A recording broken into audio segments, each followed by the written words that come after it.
اس سے اوپر نہیں آئے گا کوئی بھی. وہ کھڑے ہوئے نا. یہاں سے گیٹ نہیں ہے, ادھر سے گیٹ نہیں ہے. نہیں یہاں سے کوئی نہیں آئے گا. جیسے آئے گا خالی کروا دے, سارا خالی کروا دے. سارا خالی کروا دینا, سب خالی کر دو. یا نیچے کر دو یا باہر نکل دو. اور اوپر نہیں آیا, کوئی بھی نہیں آئے گا, چھوڑیں گے نہیں کسی کو بھی, چاہے کاٹ ڈالو, کوئی بھی نہیں آئے گا. کاٹ والوں کو بھی نہیں چھوڑیں گے. ابھی کوئی بھی نہیں ہے, بالکل سختی ہے. ابھی کوئی بندہ نہیں آیا.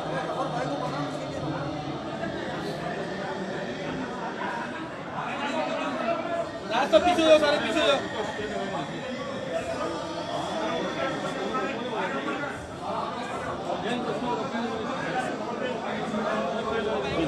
یہ نکلے اوپر پھر.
رینجرس آ گئے, خود ہی ہٹا دے گی. ارے راستہ خالی کر دو, رینجرس آ گئی ہے, بتا دوں پہلے. رینجرس آ گئی ہے, خود ہی ہٹا دے گی.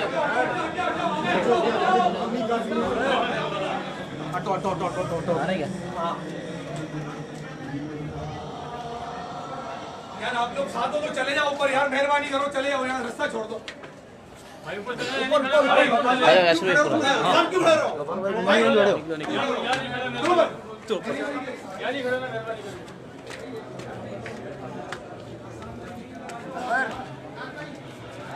رک جاؤ, ادھر سے آئیں گے دیکھ اندر آ جاؤ.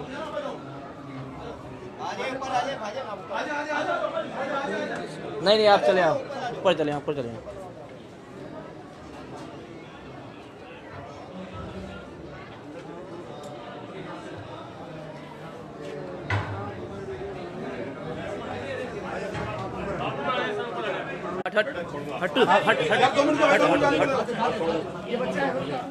ہٹو بلال, ہٹو. چلو چلو چلو چلو چلو.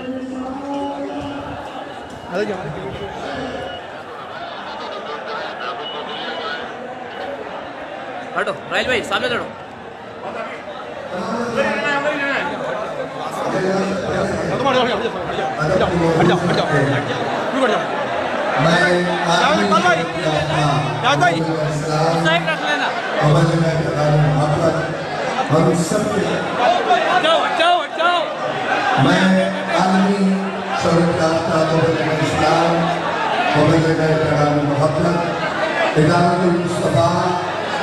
انٹرنیشنل کے امیر اعلیٰ حضرت علامہ پیرزادہ محمد رضا صاحب مصطفیٰ دامت برکات العالیہ سے گزارش کرتا ہوں, آپ کے نالوں میں دودھ میں, آپ کے نالوں میں دودھ میں نعرہ لگا کر استقبال کیجئے. نعرہ تکبیر, نعرہ رسالت, نعرہ رسالت.